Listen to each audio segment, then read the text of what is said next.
Phone करके वहां के एसपी को धमकाया था कि 5 दिन पड़े तो के देखे नहीं वो, यानी कि 5 दिन बाद तुझे देख लूंगी मैं।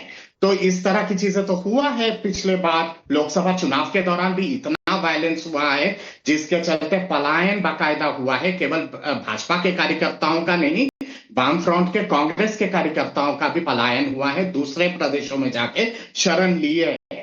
सवाल यहाँ पे ये है कि आखिर अगर टीएमसी अगर इतनी मजबूत है और वो अगर एक तरफा जीत अगर हो रहा है, 200 से ऊपर सीटें अगर जीत रही है, तो सबके साथ इस तरह की भिड़ंत क्यों हो रही है? भाजपा के प्रत्याशी के साथ मारकाट, फिर वो आपके हुमायूं कबीर के साथ मारकाट, कुछ जगहों पे कांग्रेस के कार्यकर्ताओं को दौड़ा ही है आज। तो सबके साथ ऐसा क्यों? ये तभी होता है जब एक पार्टी को, एक व्यक्ति को लगता है कि आप तो केला धराशायी हो रहा है। इस बार जो होगा वो आशोल परिवर्तन होगा। नहीं, लेकिन एक बात है, मैं एक बात है, एक तो अवधेश जी, बंगाल चुनाव में हिंसा कोई बड़ी बात, कोई नई बात नहीं है, ना कोई बड़ी बात है। तो क्या हिंसा का मतलब हम मान ही लें कि टीएमसी को डर लग रहा है इसलिए हिंसा हो रही है? मैं कम से कम नहीं मानता, क्योंकि हर चुनाव में करीब करीब ये हिंसा हो ही रही है। दूसरी बात है कि ये कांग्रेस किस माइंडसेट में है? ये जो जगदीश जी की बातें, ये अलग ही जोन में है।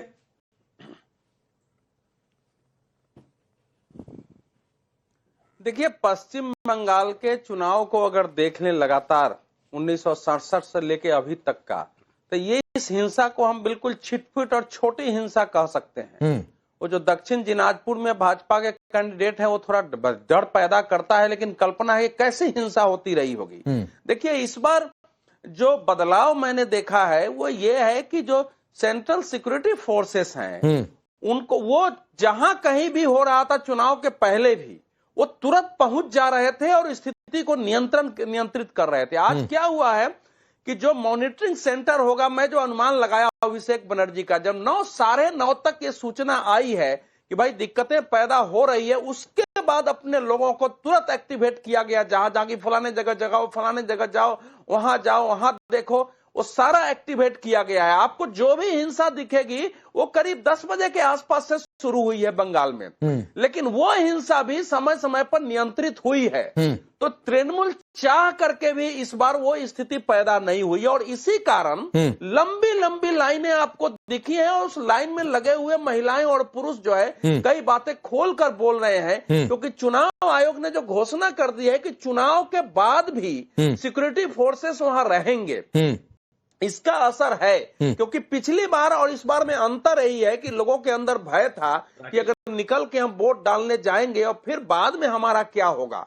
अच्छा, ठीक है अवधेश जी, मैं थोड़ा सा आपको रोकता हूं। ये प्रधानमंत्री मोदी की सीधी तस्वीरें हैं, बेलूर मठ इस समय प्रधानमंत्री मोदी पहुंचे हुए हैं, वहां की ये तस्वीर हमने टेलीविजन स्क्रीन पर रखी है। अब अवधेश जी आप अपनी बात पूरी करिए।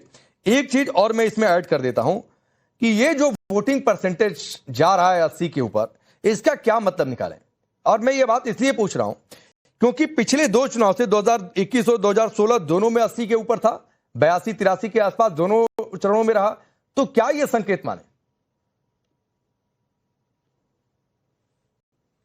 देखिए, पिछले बार में आप देख रहे हैं कि जो 80-82% था, उसमें वो 91 लाख वोट भी शामिल थे।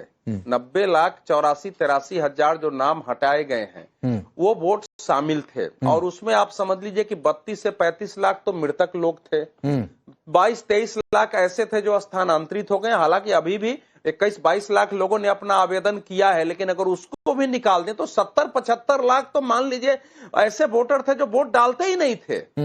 तो ये जो वहां एक साइलेंट और साइंटिफिक रिगिंग कहा जाता था, वो हटाई। इस बार का जो वोटिंग परसेंटेज है, सॉलिड वोटिंग परसेंटेज है, मतलब जो मतदाता है वो निकल के आ रहे हैं। मतलब आप कह रहे हैं एसआईआर से नतीजा तय मतदान होते थे, वो मतदान कराने की हैसियत वहां पहले, मतलब आप कह रहे हैं अवधेश जी इस बार चुनाव में एसआईआर नतीजा तय कर रहा है, बाद में तृणमूल की थी, एसआईआर नतीजा तय कर रहा है। एसआईआर बहुत जगह नतीजा तय कर रहा है, लेकिन फिर भी देखिए जो मुस्लिम वोट है 28, 29, 30%, वो ज्यादातर जगह वन साइडेड जा रहा है। इसलिए ममता बनर्जी की शुरुआत 65-70 सीट से शुरुआती होती है।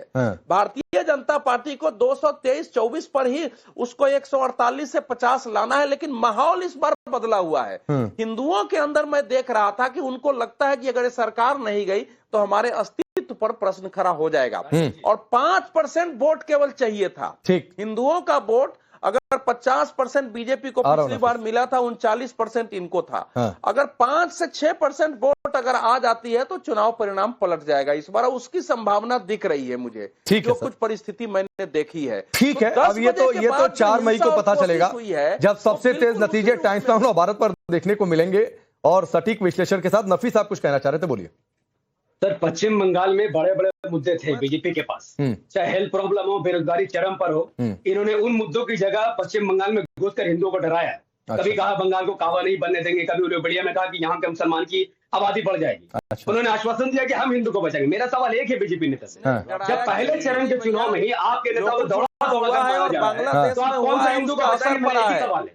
अच्छा, आपने कौन सा भरोसा दिला दिया? नहीं। अब तक होम मंत्रालय पर राकेश पांडे जी, बंगाल का एक विजन दिया है बीजेपी ने, वहाँ विकास का विश्लेषण किया है कि कैसे इकोनॉमी जो एक विकसित राज्य था, देश में सबसे ज्यादा जीडीपी में योगदान था, कैसे वो पतन हुआ उसका।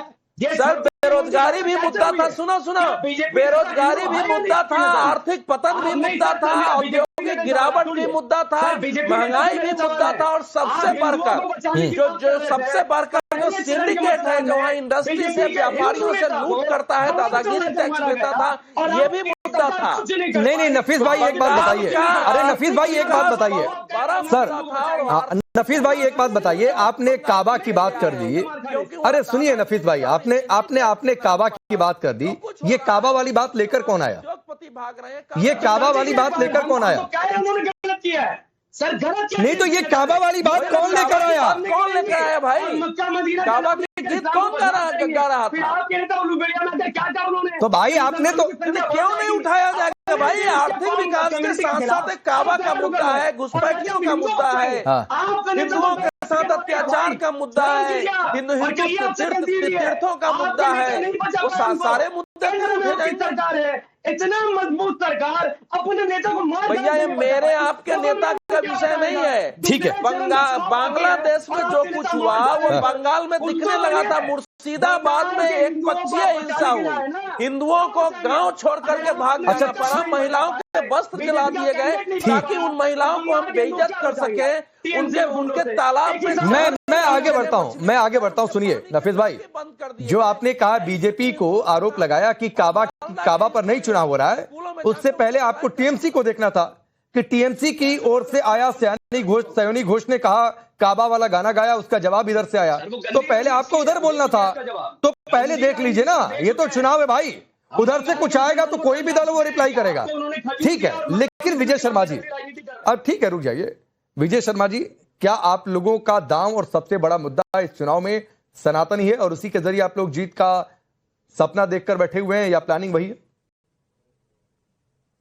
राकेश जी, अभी मेरे देश के प्रधानमंत्री ने बोला है कि हमारे लिए महिलाएं प्राथमिकता है, विकास प्राथमिकता है, रोजगार प्राथमिकता है, तो हम रख रहे हैं मुद्दे। ये ममता दीदी भक्ति हैं, वो करे ना, वो अपना यहाँ आके बताएं कि मैंने ये काम किया है। अगर आप आयुष्मान योजना देखें तो रोक के रखी हुई है, किसान सम्मान निधि में 10,000 करोड़ का घाटा हो गया किसानों को लेट से। अभी आपने बागान श्रमिकों का देखा 300 करोड़ से आसपास, वो नहीं देने दे रही है, वो आसाम में हो चुकी है लागू। तो ये ममता दीदी जो है हिंदू विरोधी है, विकास विरोधी है।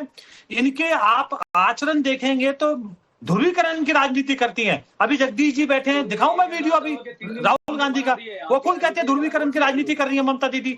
तो ये